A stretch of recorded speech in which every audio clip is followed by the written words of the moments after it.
The British Foreign Office has issued a warning to British nationals not to travel to southeastern Turkey and areas close to the Syrian border due to the risk of active terrorist groups plotting attacks on civilians. According to its website, the Foreign and Commonwealth Office, FCO, advise against all travel to within 10 kilometers of the border with Syria. The FCO advise against all but essential travel to the remaining areas of Irnak, Mardin, Anlurfa, Gaziantep, Kilis and Hatay provinces and Siirt, Tunceli, and Hakkari provinces.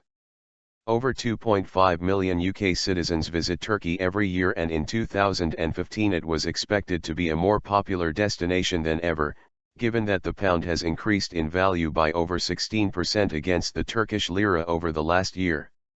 The warning on the FCO's website adds, "There is a high threat from terrorism in Turkey and there are active terrorist groups throughout the country. These include domestic religious extremist and ideological groups, and international groups involved in the conflict in Syria. Attacks could be indiscriminate and could affect places visited by foreigners." The statement also underlines the risks of attacks in big cities by terrorist groups such as the DHKP/C, Revolutionary People's Liberation Party/Front, and draws attention to the bombing attacks during a People's Democratic Party, HDP, rally in Diyarbakır on June 5. In April, DHKP/C militants took hostage and killed Prosecutor Mehmet Selim Kiraz, who was overseeing the case of Berkin Elvan, a teenager who died after being hit by a tear gas canister fired by police during the Gezi Park protests in summer 2013.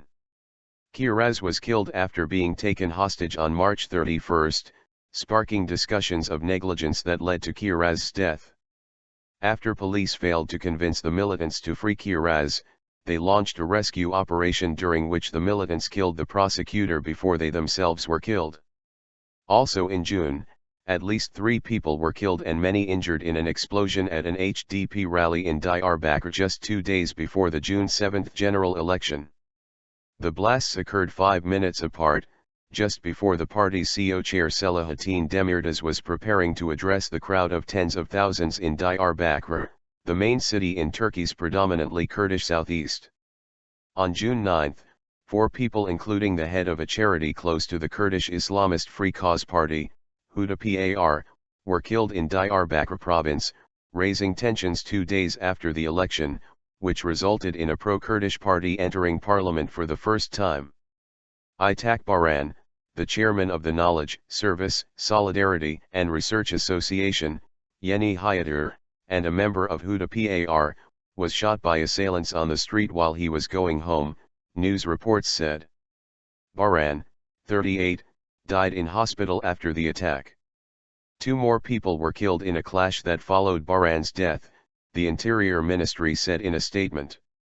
The ministry said that security forces had been put on alert and that efforts were underway to catch the perpetrators.